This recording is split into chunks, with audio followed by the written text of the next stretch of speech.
I'd actually seen him on our way home from school. He looked dirty and disturbed, and stared straight at us as our bus went by. We even made jokes about him, probably as our way of pretending we weren't afraid. He was incredibly out of place in our middle-class suburb, so his mere presence felt threatening. Thus our panic when the three of us got off at our stop and saw him at the corner, about to look in our direction. He was between us and our houses, and the bus had already pulled away, so we bolted for the bushes of a nearby yard. We weren't sure if he'd seen us, but we peered through the leaves and saw him stalking our way, muttering randomly. Tim, my neighbor, insisted that he'd seen a large knife in the man's ragged clothing. Danny, a kid I hardly knew, who had just moved into the neighborhood, insisted he was imagining it, and that Tim's glasses must have reflected the sun wrong or something. Still, we were terrified, and the sidewalk was going to bring him right by us. It was Tim that broke and ran first, keeping low. I followed, my heart pounding as we dove into the darkness underneath the porch of the unfamiliar house we'd been hiding near. As we squeezed our bodies against the dirt, the grimy wood pressed onto our backs, barely giving us enough room to breathe.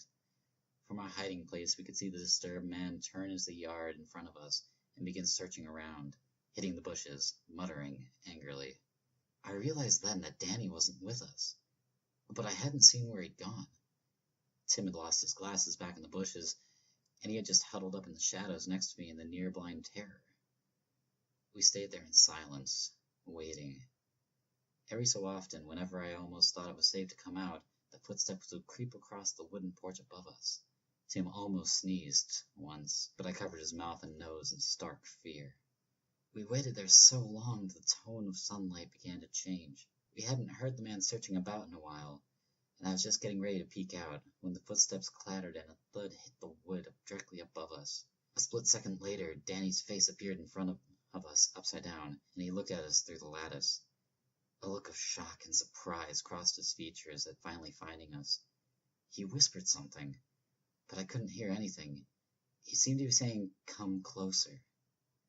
So I figured the horrible man was still around and we needed to be quiet, and I inched forward. Danny's features grew fearful, and he kept indicating something above us. Strangely, I couldn't hear him.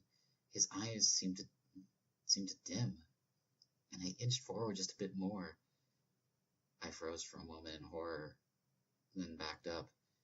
Tim mouthed to me, "What did he say?" And I just shook my head, completely in shock. Danny hadn't conveyed, "Come closer." He'd mimed, "He's up there."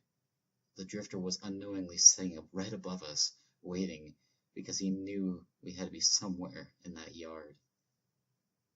There was nothing to do but wait in silence, trying not to scream. I was glad Tim had lost his glasses.